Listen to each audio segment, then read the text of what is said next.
일사년 청새해가 밝았습니다. 지난해 워낙 힘든 일이 많았던 만큼 아직까지 마음이 무거운 건 사실인데요. 그래도 한편으론 희망을 갖고 새해를 또 힘차게 출발해야 되지 않을까 싶습니다. 자, 그래서 오늘은 우리가 당면한 현안들에 대해 살펴볼까 하는데요. 도움 말씀에 한국경제신문의 한상준 논설위원 나와 계십니다. 안녕하십니까? 네, 안녕하십니까. 자, 새해 첫 방송인 만큼 올해 경제 전망에 대한 얘기를 나눠보는 것도 좋겠지만 지금 상황이 상황인지라 당장 마주하고 있는 과제들이 더 중요하지 않을까 싶은데요. 우선 미국 증시의 전반적인 분위기 그리고 흐름부터 전해주시죠. 네, 새해 첫 방송인데요. 예. 새해 인사부터 좀 드려야 되겠죠. 새해 복 많이 받으시라고 이렇게 말씀을 드리는데요. 사실 웃지 못하고 이렇게 방송해드림을 이렇게 시청자 여러분한테 벌써 이렇게 양해를 구하겠습니다. 예. 한국경제TV에서 이렇게 준비했던 전망을 제가 쭉 지켜보고 다른 그 방송이라든가 언론을 쭉 한번 지켜봤어요. 예. 근데 전체적으로 보면 단일 품목이든 예를 들어서 굴이든 간에 극과 극으로 나눠지는 게 내년 모습이지 않냐. 그렇죠. 전체적으로 극과 극이다 이렇게 보시됐습니다. 이런 측면에서는 전망에 갖고 있는 의미 이런 것보다도 예. 그때그때 닥치는 현안을 이렇게 잘 점검해 드리는 것이 투자 전략에서는 굉장히 중요한 요인이지 않냐 생각합니다. 너무들 전망이 극과 극으로 그렇죠. 되는 것 같습니다. 미국 증시도 마찬가지로 2월 27일 날 우리가 미국 증시 관련해서 올해 두 가지 양동의 칼날리를 갖고 있다 하는 측면에서 한쪽 양동이는 붐프레이션 파이어 마켓. 예.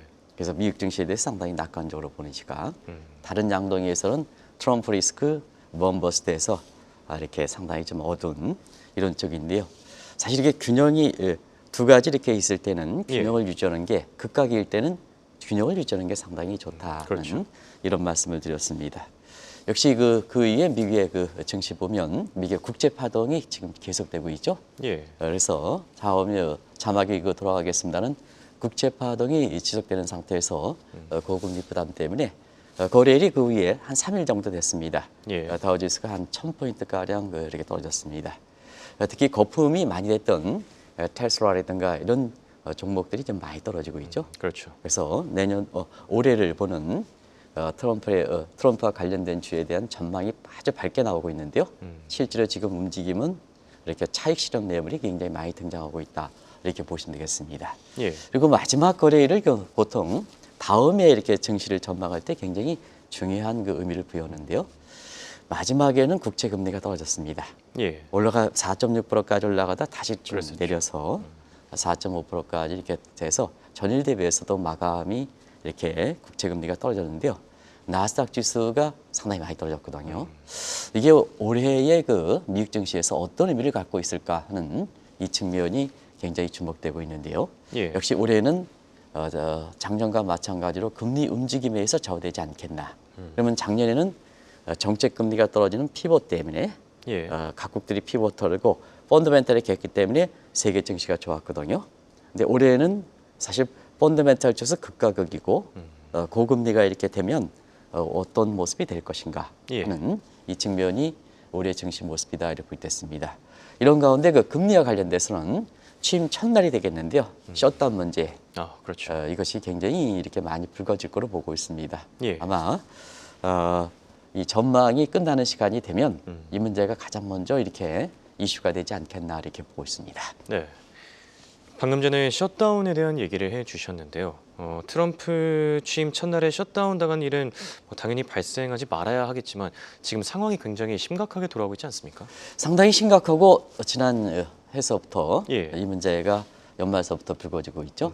뭐 시청자 여러분 아시겠지만 지금 연방부채 상한이 최종으로 적용된 게 지금 한 36조 달러 정도 됩니다. 예. 근데 지금의 쓰는 속도로 보면 이달 17일에서 23일에 걸리거든요. 중간값으로 보면 1월 20일 날 예. 트럼프 대통령이 이렇게 취임하는데요. 취임 첫날에 이게 연방부채 상한에 도달할 거로 이렇게 보고 있습니다.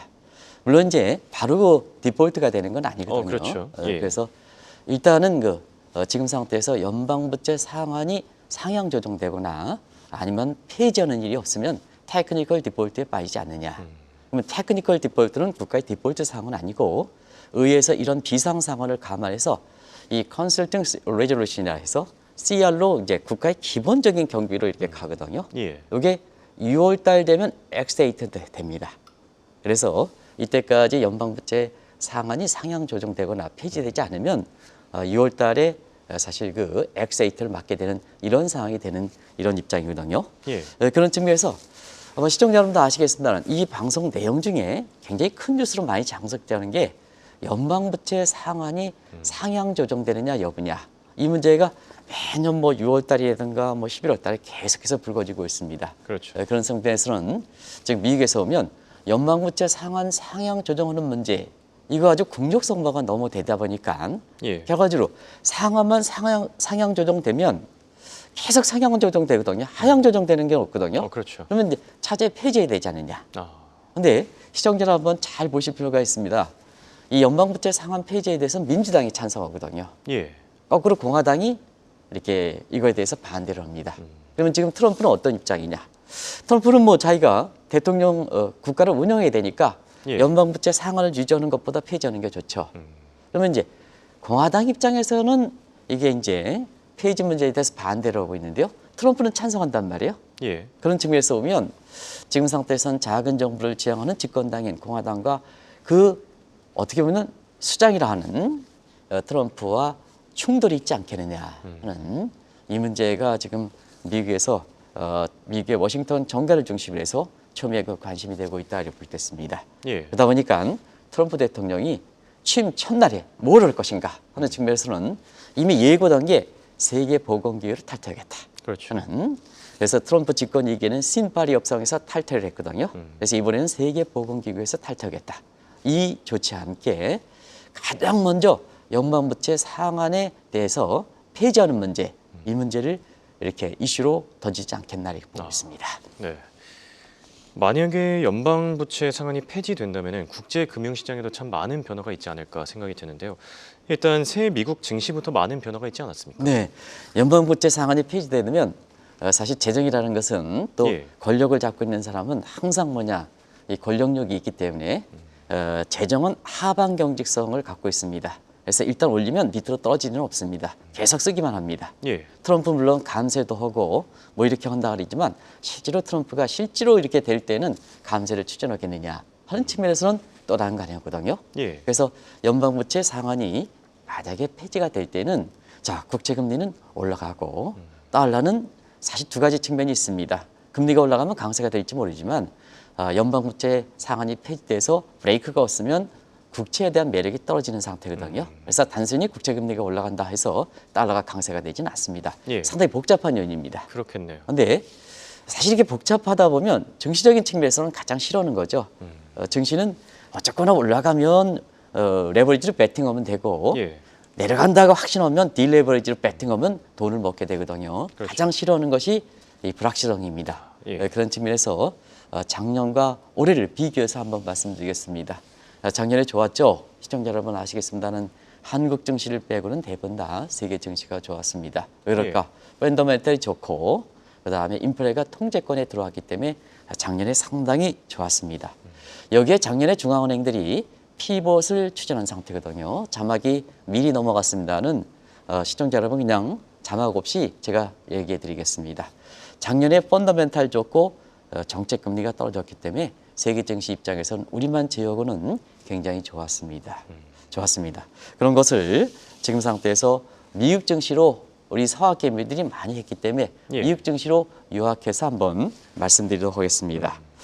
사실은 그 지난 같은 경우에는 미국 증시는 불꽃 장세였거든요. 시청자 여러분 그렇죠. 아시겠습니다는.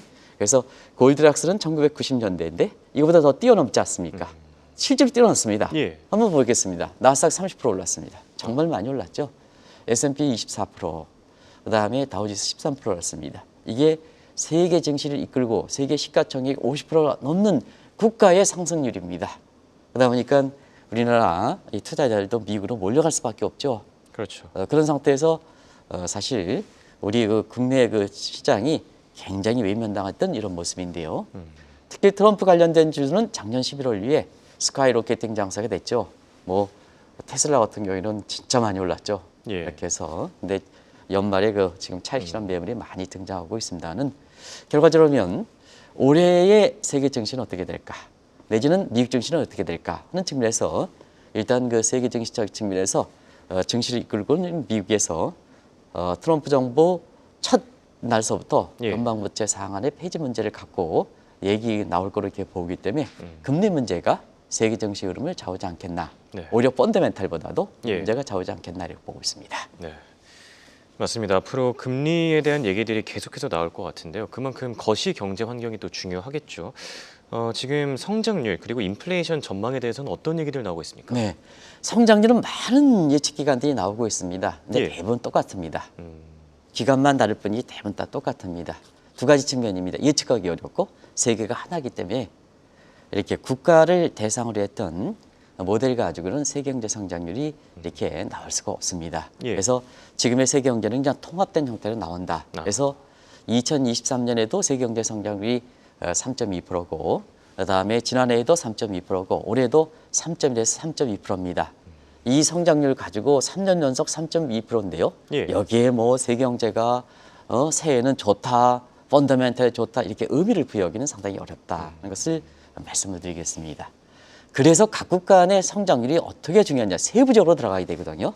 예. 세부적으로 들어갈 때는 작년보다는 국가 간 성장률이 더 격차가 심하는 디커플링 현상이 심할 것이다 하는 것이 세계 증시적 측면에서 의미가 있다 이렇게 보게 됐습니다. 자, 세계 인플레를 한번 보겠습니다. 예. 많은 분이 이제 피벗에 대한 기대다 하는 얘기인데요. 피벗에 대한 기대는 작년이지 올해는 피벗에 대한 기대는 힘들 것 같습니다. 왜 그럴까 하는 측면은 이미 세계 인플레는 작년 10월부터 재상승 국면에 들어갔습니다. 피벗 추진할 수 있겠습니까? 통화정책 시차가 1년 정도인데요. 그렇죠. 그런 상태에서 올해 세계 인플레는 대부분 예측 기관들이 세부 내용을 들어가면 예. 총수요보다는 총공급이 문제가 될 거다. 이 총공급이 문제가 됐을 때는 시청자 여러분 아시겠습니다만 4년 전에 코로나 사태를 얘기할 수가 있습니다. 예. 그러면 코로나 사태가 발생하지 않는데 왜 무슨 공급 측의 인플레 요인이냐 할 때는 트럼프가 세계 질서를 파트려 놓는다.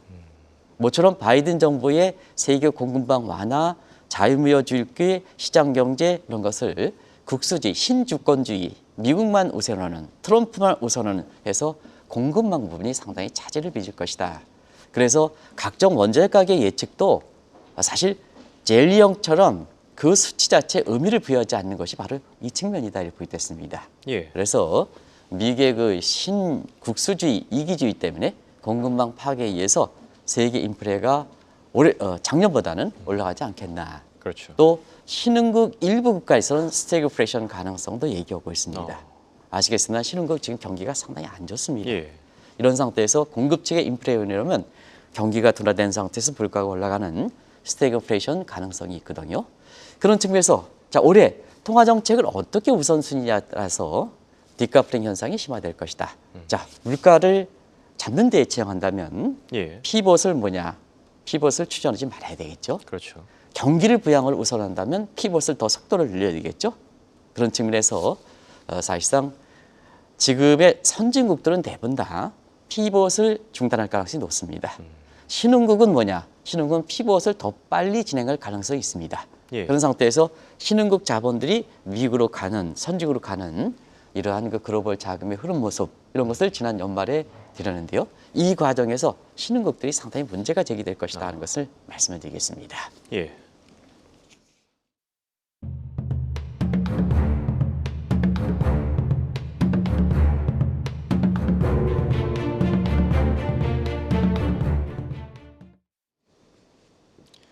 이번에는 미국 경제 전망에 대해서 얘기를 나눠볼까 하는데요. 트럼프 취임을 앞두고 어떻게 보십니까? 네, 연말연시에 미국 경제 성장률 우리 서학개미들이 미국 주식을 많이 갖고 있고 예. 또 미국의 증시가 전환점이기 때문에 펀더멘털 측면에서 미국 경제 성장률 다 보셨을 겁니다. 예측 기간이 다를 뿐이지 성장률 2% 초반대로 똑같습니다. 올해 작년에 성장률이 2.8%인데요. 예. 올해 그 미국 경제 성장률은 2에서 2.3%다 걸립니다. 수준 자체가 이렇게 뭐 0.1%포인트 높으냐 낮으냐 의미가 없습니다. 그런 측면에서 12월에 세베에서 나왔습니다는 올해의 미국 경제 성장률 2.1%이 정도 수준으로 다 나오고 있습니다. 그러면 이 정도 수준이라면 예. 작년 대비해서는 성장률 수준이 굉장히 체감적으로 느낄 만큼 떨어지는 수준이죠. 왜냐? 예. 2.8에서 1이니까 0.7%는 2.8 대비해서 0.7%는 프로테이지로 보면 굉장히 크기 때문에 그렇죠. 체감적으로 느끼는 수준이다 하는 것을 말씀드리겠습니다. 그래서 미국 경제가 올해 2% 가니까 탄탄하다 이런 측면은 체감적 측면에서는 두 가지. 미국 경제 성장률 2.8% 갈 때도 라이브 리세션 때문에 물가 때문에 미국 국민들이 느끼지 못했던 것이 작년에 나왔지 않습니까? 그렇죠. 그런데 올해는 작년에 미국 경제 성장이 2.8%에서 2.1% 절대 수준이 떨어진다. 떨어진다. 이 측면을 좀 증시적 측면에서 보셔야 되지 않겠나 생각합니다. 예. 그래서 성장률은 의미가 없습니다. 근데 질적인 측면을 보겠습니다. 질적인 측면은 작년보다 더 악화될 소지가 높다는 것을 말씀드리겠습니다. 왜 그럴까? 두 가지를 말씀드리겠습니다. 하나는 친트럼프냐 반트럼프에 따라서 산업 정책이든 경제 정책 모든 측면에서 지원 정책이 차별화될 것이다.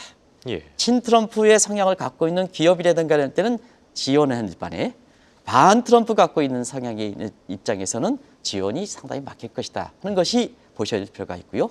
두 번째는 경제정책 교책입니다. 예. 자, 바이든 노믹스에서 트럼프 노믹스로 교체하는 시기입니다.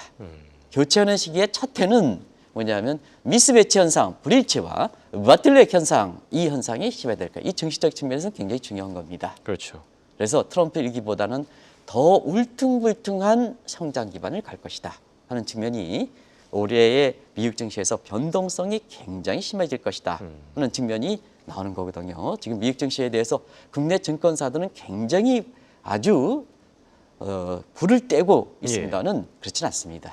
이런 측면을 좀 보실 필요가 있지 않냐. 우리 시청자분께서도 사실은 되게 현명하시고 하신데요. 제가 지적했던 미국 경제 성장률 2.1% 이것보다도 이 요인이 중요하다 하는 것에 대해서 상당폭 공감을 하실 거로 생각됩니다. 예. 그래서 친트럼프냐 반트럼프냐 기업의 명함이 많이 걸린다. 두 번째는 마이드노믹스에서 트럼프 노믹스로 바뀔 때 미스매치 현상, 버틀렉 현상. 이게 미국 경제를 어떻게 이끌어갈 것이냐. 이게 성장률보다 더 큰 의미를 갖고 있다. 그런 것을 말씀드리겠습니다. 네. 자, 그리고 말씀해주신 성장률 외에도 인플레이션 전망이 상당히 중요하지 않을까 싶은데요. 특히 트럼프 집권 2기의 정책 불확실성이 더 커질 수밖에 없기 때문에 인플레 전망에 대해서도 한번 짚어주시죠. 네, 인플레는 이미 이제 올해는 작년보다 높아질 것이다 하는 것이 대부분 예측 기관들이죠. 예. 이미 지난 12월 달에 셉에서도 나왔습니다는 미국의 물가는 10월부터 재상승세를 갖고 있죠. 그리고 올해의 실질적으로 의미가 있는 PPI, CPI의 선행격을 갖고 있는 것은 이미 작년 11월에 3%대로 재상승하고 있습니다. 예. 그래서 작년 9월 이후에 뒤늦게 피벗 기대가 나옵니다만 오히려 피벗 추진했던 것이 볼거의 실수가 될 것이다. 피벗에 대한 기대 막연하게 쓰는 게 아니고 벌써부터 볼거의 실수가 될 것이다 하는 쪽에 나오고 있습니다. 예. 그랬던 측면에서 자 올해의 미국의 물가를 한번 요인별로 보겠습니다. 그냥 액면 그대로 예. 지금은 뭐 트럼프 정부가 추진하지 않았으니까 실행한다면 공약을 실현한다면 감세 이런 문제라든가 그다음에 뉴딜 정책에서 재정의 인플레가 발생하고 그다음에 고관세 때리고 아, 그렇죠. 불법 이민 때리면 그것이 뭐냐 수입 물가를 상승시키고 그다음에 노동자 임금을 증대시켜서 공급 측의 인플레를 증대시킬 것이다. 특히 취인플레이션 문제를 제가 말씀드렸습니다. 그러면 미국의 대부분 다 중산층이 붕괴된 상태에서 밑에 있는 사람들은 취인플레이션이 발생한다면 자 앞서 말씀드린 같이 성장률이 2.8에서 2.1%. 근데 미국의 성장률은 대부분 다 초부유층 내지는 기업들 중에서 아주 빅 기업이 미국의 성장률을 이끌어가는 거거든요. 예. 그러면 자 미국의 저소득층 입장에서 보겠습니다. 성장률이 떨어지고 그 다음에 칩 인플레이션 물가가 올라가는 스태그플레이션이 발생할 가능성이 있다. 그래서 전체적으로 미국 경제에 나타나는 경제 전망 가지고 이런 문제를 미국 증시를 보면 안 된다 하는 것을 말씀드리겠습니다. 예. 어차피 미국 증시는 경제 전망치에서 가는 게 아니고 종목을 어떻게 산출하는 것이냐, ETF에서도 종목을 어떻게 산출할 것이냐 하는 측면에서 이런 것을 또 세부 내용으로 짚어보실 필요가 있지 않냐 하는 생각이 듭니다. 네. 자, 그리고 12월 점도표에 대한 얘기들도 나오고 있는데요. 그때 이 점도표가 중요하다라고 짚어주셨었는데 왜 그런지 한번 다시 좀 짚어주시죠. 9월에 직전에 9월 그 점도표가 워낙 다르기 때문에 그렇죠. 예. 9월의 점도표를 이렇게 본다면 올해 미국의 정책금리, 기준금리가 3.25%까지 갈 전망까지 나왔죠. 그러다 보니까 국채가 유망하다. 달러는 약세가 된다. 그런데 12월 전도표에서는 완전히 달라졌죠. 그래서 올해 그 중립금리가 보면 3.4에서 3.9%까지 올라갔죠. 그러면 이걸 기준으로 한다면 4.25%가 지금 사실 그 미국의 정책금리 상황인데요. 그래서 두 차례 내지는 두 차례 이내로 축소될 거로 이렇게 보고 있습니다. 그러다 보니까 9월 전도표에서 포트폴리오 전략을 짰던 게 완전히 반복되는 거죠. 그런 얘기죠. 근데 사실상 그렇습니다. 자, 자막이 이제 돌아가서 마지막을 보겠습니다. 글로벌 인베스트 뱅크들이 12월 전도표가 나온 이후에 올해 정책금리 상황을 보겠습니다. 완전히 극과 극입니다. 전망에 의미가 없습니다. 그래서 노이즈방크는 사실 미국의 정책금리가 올해 동결할 것이다. 시리뱅크에는 1.25%포인트입니다. 까지 내려갈 것이다 하는 것을 하는데요. 이런 글로벌 인베스트 뱅크들의 스프레드시 최고 뭐냐? 동결서부터 1.25%포인트. 이게 무슨 의미가 있습니까? 무슨 의미가 있습니까? 그렇죠. 투자하는데 무슨 의미가 있습니까? 그렇거든요. 이런 상태에서 사실 이렇게 올해보다 추세가 작년보다 올해 어떻게 추세가 바뀔 것이냐. 이게 더 중요한 의미를 갖고 있다는 것을 말씀을 드리겠습니다. 알겠습니다. 자, 결론을 맺어 볼 텐데요. 올해 우리 증시가 가장 중요하지 않을까 싶거든요. 지금 뭐 언론사들이나 증권사 리포트나 분석을 보니까 또 상저하고 이런 단어들이 등장하고 있는 것 같던데 올해 증시 전망은 어떻게 보십니까? 네, 제가 뭐 증시를 전망하는 사람이 아니고 현안을 분석하는 시각인데요. 사실 금리적인 측면에서 지금까지 말씀드렸습니다는 금리도 우리나라는 쉽지가 않을 거렇습니다. 왜냐하면 기존의 인플레 요인에다 지금 원달러 환율이 지금 1,400 이렇게 1,500원대 바짝 다가서는 입장에서 보면 자, 여기에서 수입물가 상승에 따라서 물가가 올라가는 요인이 있거든요. 두 번째는 우리 국채 수급적인 측면이 굉장히 문제가 될 것 같습니다. 이 요인을 정책 당국에서는 애써 죽이고 있는데요. 수급적인 측면에서는 우리 국채 금리가 올라갈 가능성이 높습니다. 시청자 여러분 아시겠지만 개요음 이후에 12월 3일인가요? 작년에 외국인이 국제시장입니다. 국제시장에서 지금 18조 이탈했습니다. 그렇죠. 근데 주식에서 자금 이탈하는 것은 한국을 버리는 것과 관계가 없습니다. 크게 의미가 없습니다. 근데 국채는 우리를 대변하고 여기서 이탈한다는 것은 자, 우리 정치인들이라든가 이런 측면에서 굉장히 주목하실 사항이다 하는 것을 말씀을 드리겠습니다. 이런 각도에서 우리 성장률이 대부분 다 1% 떨어지죠. 그다음에 국채 금리는 올라가죠. 물가는 올라간다 하는 측면에서는 우리 정책 당국자 입장이 상당히 좀 어려운 환경이 되지 않겠나. 그래서 우리가 전망은 한국 경제 전망은 그렇게 의미가 없습니다. 지금 당장 현안 계엄과 탄핵 어떤 의견을 주어지 않겠습니다는 계엄과 탄핵 정치권 혼란 문제 이 문제를 좀 빨리 좀 정리해 주십사. 그래야지 뭐가 우리 경제가 보이고 우리 증시가 보이지 않습니까? 그렇죠. 이 문제가 보이지 않는데 무슨 놈의 전망의 의미가 있습니까? 이 문제부터 좀 빨리 이제는 그런 거 없습니다. 우리 국민들이 주도가 돼서 정치인을 의존한다. 그다음에 경제 강요에 의존한다. 그 위를 의존한다. 기대보다는 우리 국민들이 주도적으로 해서 이 방향을 잡아서 이 문제가 극복이 돼야 뭐 한국 경제가 한국 증시가 보이는 거 아니겠습니까?